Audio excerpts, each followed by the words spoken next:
कला सत्य को समझने का एक झूठ है, महान चित्रकार पिकासो ने कहा था। इसी विचार के साथ आज हम बात करेंगे कंपनी पेंटिंग की और इसके जरिए भारत का औपनिवेशिक चित्रण कैसे हुआ। हम स्क्रोल इन पर छपे एक लेख के जरिए इस विषय की गहराई में उतरेंगे। ये हमारा मकसद है कंपनी पेंटिंग की बारीकियां समझना, ये कैसे विकसित हुई, इसका औपनिवेशिक संदर्भ क्या था और हाँ, भारतीय समाज खासकर जाति व्यवस्था पर इसका क्या असर पड़ा। ये विषय मेरे ख्याल से यूपीएससी की तैयारी करने वालों के लिए और भारतीय इतिहास में दिलचस्पी रखने वालों के लिए काफी अहम हो सकता है। बिल्कुल, तो चलिए शुरू करते हैं। ये कैसे हुआ कि यूरोप की, खासकर अंग्रेजों की दस्तावेजीकरण की जरूरत ने भारतीय कलाकारों के लिए एक पूरी नई शैली का रास्ता बना दिया। देखिए, शुरुआत तो काफी पहले हुई थी, 16वीं सदी में पुर्तगाली, फ्रांसीसी, इतालवी संपर्कों से, लेकिन जिसे हम ठीक ठीक कंपनी पेंटिंग या कंपनी कलम कहते हैं, वो परंपरा असल में 18वीं सदी के आखिर में ही पनपी। और ये ब्रिटिश ईस्ट इंडिया कंपनी के आने के बाद हुआ। हाँ, जब उनका एकाधिकार मजबूत हो गया तब ये शैली ज्यादा उभरी। पर अंग्रेजों को जरूरत क्यों पड़ी ऐसी पेंटिंग्स की? मतलब क्या सिर्फ कला के लिए? नहीं नहीं, सिर्फ कला नहीं, इसके पीछे प्रशासनिक और आप कह सकती हैं वैचारिक कारण थे। वो मानते थे कि भारत के रीति रिवाजों, तौर तरीकों, विनिर्माण और आदतों को समझना शासन चलाने में मदद करेगा। जी हाँ, बिल्कुल। और साथ ही ये दस्तावेजीकरण एक तरह से मूल निवासियों की अधीनस्थ स्थिति को सही ठहराने के काम भी आ सकता था।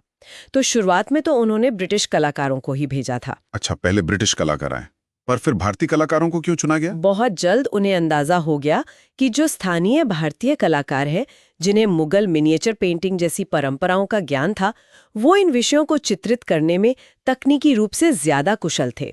हाँ, ये बात तो है। और उस वक्त जो देसी रियासतें थीं, उनका संरक्षण भी कम हो रहा था, तो भारतीय कलाकारों ने भी इस नए अवसर का आप कह सकती हैं स्वागत किया। तो क्या इसका मतलब ये हुआ कि भारतीय कलाकारों ने पूरी तरह से यूरोपीय शैली अपना ली? उनकी अपनी पहचान का क्या हुआ? नहीं, ये एक बड़ा दिलचस्प मिश्रण था। कलाकारों ने यूरोपीय मांगें जैसे यथार्थवाद, पर्सपेक्टिव, पश्चिमी प्रभाव, इनको अपनाया जरूर, लेकिन उन्होंने अपनी मुगल और नवाबी शैलियों के तत्व जैसे बारीक काम, रंगों का इस्तेमाल, वो सब बनाए रखा। अच्छा। और एक बड़ा बदलाव ये आया कि विषय अब दरबारी नहीं रहे, मतलब राजा महाराजाओं से हटकर आम आदमी पर फोकस आ गया। कारीगर, मजदूर, व्यापारी, अलग अलग जातियों और पेशों के लोग। हाँ, तभी शायद वो ट्रेड्स एल्बम इतने बने, जिनमें नर्तकियों से लेकर सिपाही, ताड़ी निकालने वाले, सपेरे, इन सब के चित्र होते थे। बिल्कुल बिल्कुल, ये ट्रेड्स और जाति एल्बम बहुत लोकप्रिय हुए। आज भी आप लंदन के वीएनए या इंडिया ऑफिस लाइब्रेरी में देखें तो ये बड़ी संख्या में मिलेंगे। अच्छा। ये एल्बम एक तो अंग्रेजों की जिज्ञासा शांत करते थे, भारत की विदेशी चीजों को जानने की, और दूसरा, इनमें वैज्ञानिक सटीकता और कलात्मक अंदाज का ऐसा मेल था कि यूरोपीय दर्शकों को मजा भी आता था और उन्हें लगता था कि वो इन उपनिवेशित लोगों को समझ रहे हैं, उन पर एक बौद्धिक अधिकार पा रहे हैं। इस कॉन्टेक्स्ट में कैप्टन चार्ल्स गोल्ड का नाम अक्सर आता है। उनके ओरिएंटल ड्राइंग्स बड़े मशहूर हुए थे। हाँ, चार्ल्स गोल्ड रॉयल आर्टिलरी में थे।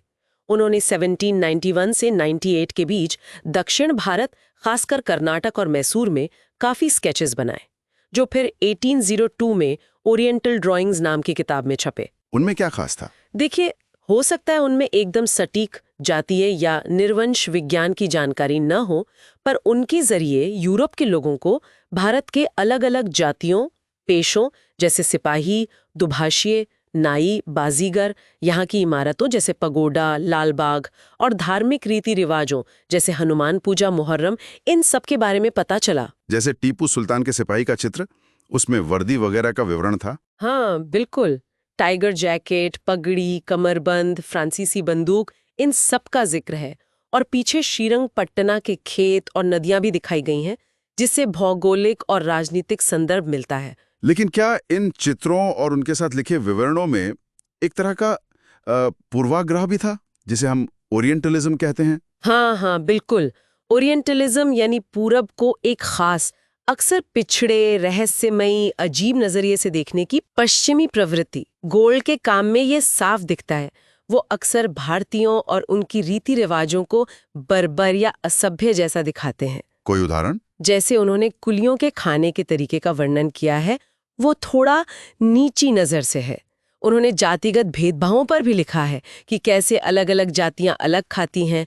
ब्राह्मणों और निचली जातियां, जिन्हें वो परिया कहते हैं, उनके लिए अलग कुएं होते थे।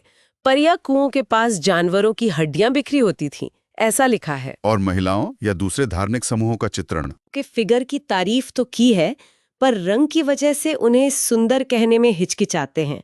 विधवाओं की बुरी हालत का जिक्र है और सती प्रथा खत्म करने का श्रेय अंग्रेजों को दिया गया है।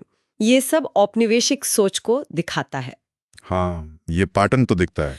इसी तरह मुहर्रम के दौरान मूरिश फकीरों का चित्रण है। उन्हें लगभग नग्न, सफेदी से पुता हुआ, पागलों की तरह नाचते हुए, भयानक और हास्यास्पद बताया गया है।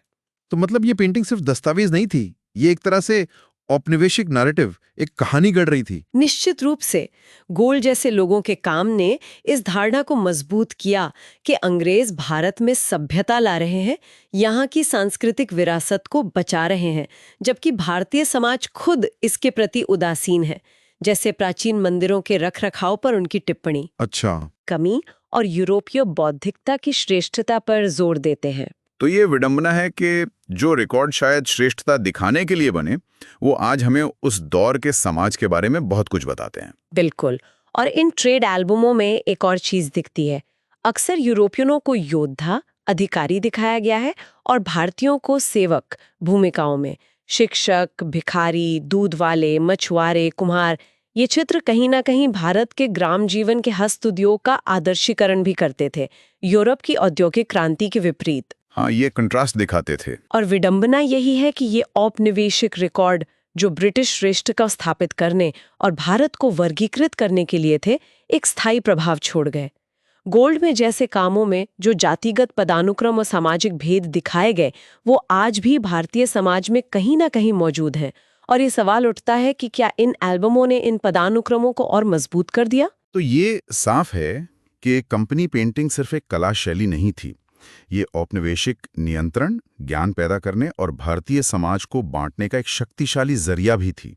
जी, और इसका असर शायद आज भी बाकी है। सोचने वाली बात यही है कि कैसे ये औपनिवेशिक नजरिए सिर्फ चित्रण तक नहीं रहे, बल्कि उन्होंने समाज की समझ और उसकी संरचना को भी गहराई से प्रभावित किया। तो ये एक जरूरी सवाल है कि क्या ये औपनिवेशिक दस्तावेज और चित्रण सिर्फ इतिहास का हिस्सा हैं, या ये आज भी अनजाने में ही सही हमारी सामाजिक सोच और ढांचों को प्रभावित कर रहे हैं?